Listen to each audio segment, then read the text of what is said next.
Bonjour et bienvenue dans votre revue de presse de ce vendredi 14 février 2020.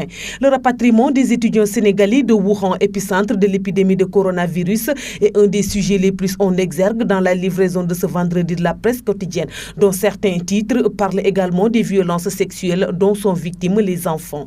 Sud Quotidien ouvre ainsi sur le débat sur la question du rapatriement des étudiants sénégalais confiés à Wuhan dans le cadre des mesures édictées pour circonscrire le coronavirus. Cette question agite l'opinion depuis la sortie du président de la République, affirmant que le rapatriement de ces ressortissants sénégalais suppose une opération complexe dont le Sénégal n'a pas les moyens logistiques. Les parents des étudiants ont fait part de leur déception relativement à ces propos du chef de l'État et militent plutôt pour le rapatriement des leurs, une perspective déconseillée par certains spécialistes, dont le chef du département des parasitologies et de mycologie de l'université Cheikh Anta Diop, le professeur Daouda Ndiaye. Mais certains ne semblent pas se résoudre à laisser ces Sénégalais à Wuhan, à l'image de l'ancien président Abdoulaye Wade qui met en demeure son successeur Macky Sall de les rapatrier selon Sud Quotidien. Maître Wade, par cette sortie, jette un pavé dans la mare de son prédécesseur, note ce journal, lequel cite le spécialiste en communication Momar Thiam. Le président Wade a pris du temps pour observer les réactions et se mettre du côté de l'opinion, analyse l'expert. Pour un retour rapide au pays des étudiants sénégalais à Wuhan, Maître Wade a proposé un plan de rapatriement. Mais pour Macky Sall, le Sénégal ne dispose pas de moyens logistiques pour faire cette opération, rapporte le journal Le Quotidien.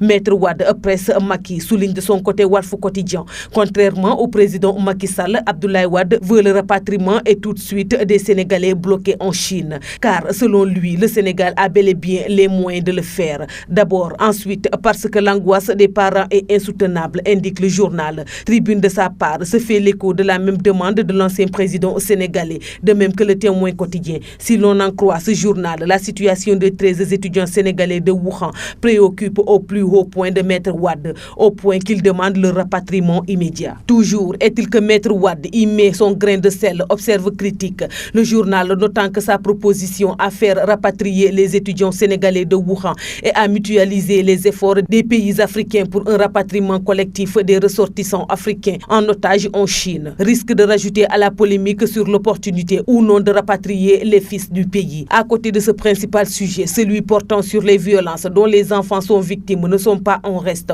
en lien notamment avec certaines affaires de pédophilie relayées ces derniers jours par les journaux. Enquête tente ainsi d'expliquer les raisons de l'omerta des enfants victimes de violences sexuelles et interroge à ce sujet des spécialistes comme le psychosociologue Ismaël Sène. Ce dernier d'expliquer notamment que les enfants victimes de violences sexuelles communiquent à leur manière. C'est aux adultes d'être en mesure de décrypter les symptômes. Le quotidien LAS décrit le monde sportif sous le choc après le scandale de Dakar Sacré-Cœur du nom d'un centre de formation dakarois où de jeunes footballeurs ont dit avoir été abusés par un formateur, un ressortissant français en charge de la cellule performance de la structure.